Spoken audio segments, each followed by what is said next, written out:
আসসালামু আলাইকুম। আমার চ্যানেলে আপনাদের সকলকে স্বাগত।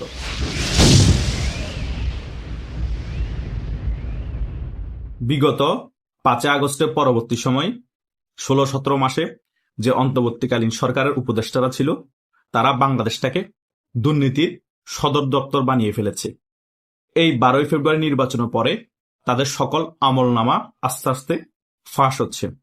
এই যে উপদেষ্টা ছিল, ক্রিয়া উপদেষ্টা আসিফ মাহমুদ, তার তো আমলনামা মোটামুটি সে উপদেষ্টা থাকা অবস্থায় ফাঁস হয়েছে। এখন বিভিন্ন আমলনামা ফাঁস হচ্ছে। সে মানি লন্ডারিং এর মাধ্যমে 4টা দেশের মধ্যে 11,000 কোটি টাকা পাচার করেছে। শুধু তাই নয়, এই আইনমন্ত্রী আসিফ নজরুলও তার বউ শিলাকে দিয়ে হাজার হাজার কোটি টাকা লোপাট করেছে। সকল টাকা বিদেশে পাচার করেছে তার বউ শিলার মাধ্যমে। এবং এই যে ডাস্টবিন শফিক আছে, বড় বড় চাপা মারতো, গালবাজি করে করে মিডিয়া গরম রাখতো, সেও নাকি 2,000 কোটি টাকা আত্মসাৎ করেছে। আরে ভাই, এই টাকাগুলো কাদের? এই টাকাগুলো আমার, আপনার। এরা জনগণের থেকে টাকা চুষে নিয়ে সেই টাকা তারা বিদেশ পাচার করেছে। আর তারা বড় বড় গালবাজি করতো, বড় বড় চাপাবাজি করতো। আওয়ামী লীগের আমলে নাকি অনেক বেশি দুর্নীতি হয়েছে। আওয়ামী লীগের নেতারা নাকি হাজার হাজার কোটি টাকা বিদেশে পাচার করে বেগম পাড়ায় শুধু ঘর আর ঘর কিনেছে। আমার একটা জিনিস, আমি সবসময় সত্য হলে সত্য কথাগুলো মেনে নিই। এ সকল কথা একদমই সত্য, একটাও মিথ্যা না। কিন্তু আমার কথা হচ্ছে, আওয়ামী লীগের নেতারা খারাপ ছিল, কিন্তু তোমরা তো সেম কাজ করছো। তাহলে আওয়ামী লীগের পতন করে লাভ কি হলো? তোমরা নতুন বন্দোবস্তের কথা বলেছিলে, আর আওয়ামী লীগের নেতারা 16 বছরে যা করতে পারেনি, তোমরা সেটা 16-17 মাসে করে দেখিয়েছ। শেখ হাসিনা বলেছিল, আমার একজন এপিএস 400 কোটি টাকার মালিক হয়ে গিয়েছে। তোমরা এই নিয়ে সারা বাংলাদেশ তোলপাড় করে ফেলেছিল যে এত বড় দুর্নীতি করে ফেলেছে শেখ হাসিনার এপিএস 400 কোটি টাকার মালিক হয়ে গিয়েছে। আরে ভাই, সেটা 16 বছর ক্ষমতা থাকার পরে আওয়ামী লীগের প্রধানমন্ত্রী যিনি বা সভানেত্রী শেখ হাসিনার এপিএস 400 কোটি টাকার মালিক হয়ে গিয়েছিল, যার কাছে এত ক্ষমতা থাকার পর। আর তোমরা 16-17 মাসে এই আসিফ মাহমুদের এপিএসই 300 থেকে 350 কোটি টাকা লোপাট করে ফেলেছে। দুর্নীতির দায় তার উপর এসেছিল মাত্র 6-7 মাসের মধ্যে। তার মানে তোমরা কত বড় দুর্নীতিবাজ, বড় বড় চাপাবাজি করেছিলা, কিন্তু কাজের বেলা তোমরা কিছু করে দেখাতে পারোনি। কথা বুঝো নাই? সে কারণে জালালউদ্দিন রুমি একটা কথা বলেছিলেন যে মশারের নিচে বসে জিকির করা অনেক সোজা, টাকার উপর ঘুমিয়ে সৎ থাকা অনেক কঠিন। যখন আওয়ামী লীগ ক্ষমতায় ছিল, তোমরা মশারের নিচে বসে বসে আওয়ামী লীগের দেদার্সে সমালোচনা করেছ। আওয়ামী লীগ এই করেছে, আওয়ামী লীগ সেই করেছে, আওয়ামী লীগ ফেসিস্ট, আওয়ামী লীগ শুধু মুক্তিযোদ্ধাদেরকে কোটার মাধ্যমে চাকরিতে ঢুকায় আর কাউকে চাকরিতে নেয় না। এমন কোনো প্রপাগান্ডা নাই, তোমরা ছড়াও না। সত্যও আছে। কিন্তু শেখ হাসিনা সরকার পতনের পর যখন তোমরাই ক্ষমতার চেয়ারে বসেছিলে, তোমাদের প্রতিনিধি উপদেষ্টা হয়েছিল, তোমরা টাকার নেশায় মত্ত হয়ে গিয়েছ। শেখ হাসিনার নেতারা যা করে দেখাতে পারেনি, তোমরা সেটাই করেছো। জনগণের থেকে টাকা চুষে নিয়ে সেই টাকা বিদেশে পাচার করেছো। এই আসিফ মাহমুদ এবং এই আসিফ নজরুল, এই দুইজন সুইজারল্যান্ডে গিয়ে সুইস ব্যাংক অ্যাকাউন্ট খুলে এসেছে উপদেষ্টা হওয়ার পরপরই। ফ্রান্সে গিয়ে আবার পিনাকির সাথে দেখা করেছে আসিফ মাহমুদ। এগুলো কি আমরা জানি না? সুইস ব্যাংকে অ্যাকাউন্ট খুলে তারপরে দেদারসে লোপাট শুরু করে দিয়েছে। আসিফ মাহমুদ তার বইয়ের আসিফ মাহমুদ সে সুইস ব্যাংকে টাকা পাঠানো শুরু করে দিয়েছে, আর আসিফ নজরুল তার বইয়ের মাধ্যমে বিদেশে টাকা পাচার করেছে। মাহফুজ আলম তার ভাই যেটা ছিল অস্ট্রেলিয়া, তার মাধ্যমে বিদেশে টাকা পাচার করেছে। আর এই ডাস্টবিন শফিক 2,000 কোটি টাকা আত্মসাৎ করেছে, আরো 1,000 কোটি টাকা বিদেশে পাচার করেছে। এগুলার বিচার করতে হবে এবং এই বাটপার আসিফ নজরুল, এই ডাস্টবিন শফিক, এই আসিফ মাহমুদকে গ্রেপ্তার করতে হবে।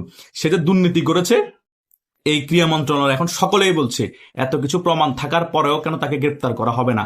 ডাস্টবিন শফিক যে দুর্নীতি করেছে, সকল নিউজ মিডিয়া এটা আছে, তাকে কেন গ্রেপ্তার করা হবে না। আসিফ নজরুল যে দুর্নীতি করেছে, সকল কিছু প্রুফ সহ আছে, তাকে কেন গ্রেপ্তার করা হবে না? তাহলে তো বাংলাদেশের মধ্যে দুর্নীতি করে সকলে পার পেয়ে যাবে। কেন দুর্নীতি দমন কমিশন খোলা হয়েছে? এই দুর্নীতি দমন কমিশনও কি দুর্নীতি করে? বাংলাদেশে যতদিন পর্যন্ত নিজেরা মন থেকে ভালো হব না, ততদিন পর্যন্ত বাংলাদেশে দুর্নীতি দমন করতে পারবো না।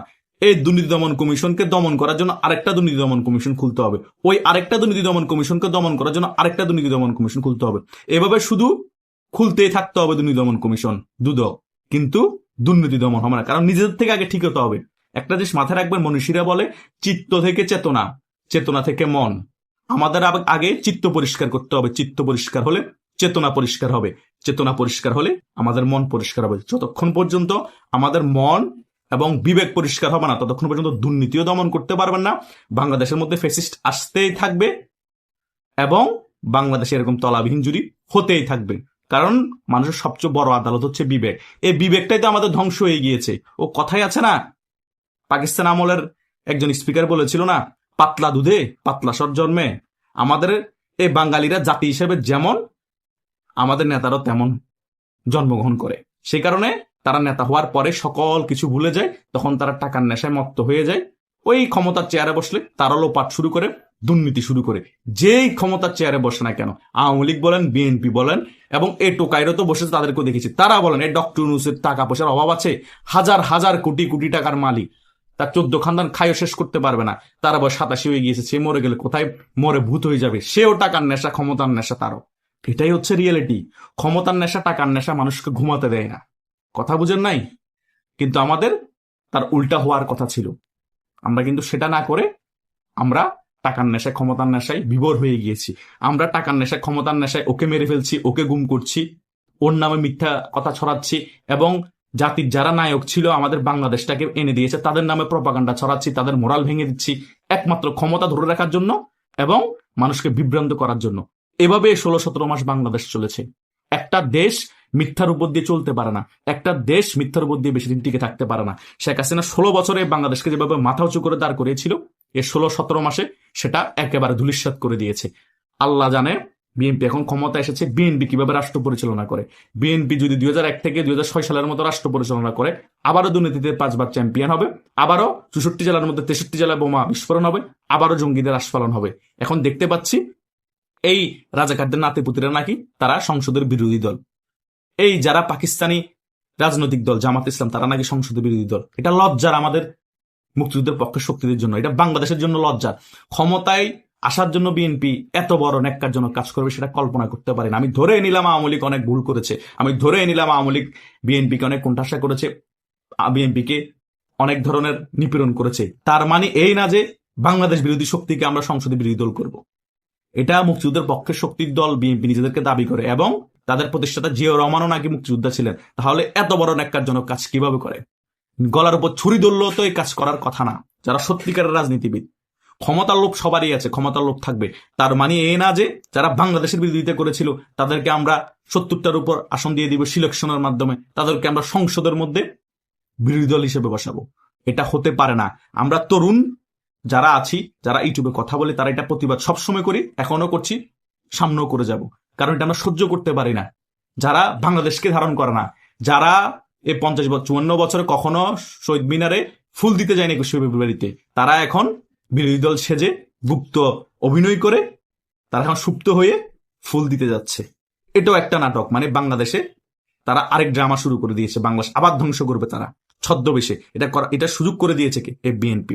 এটা বিএনপির কাছ থেকে আমরা আশা করি না, কারণ বিএনপি জিয়াউর রহমানের দল, একজন মুক্তিযোদ্ধার দল, একজন সেক্টর কমান্ডারের দল।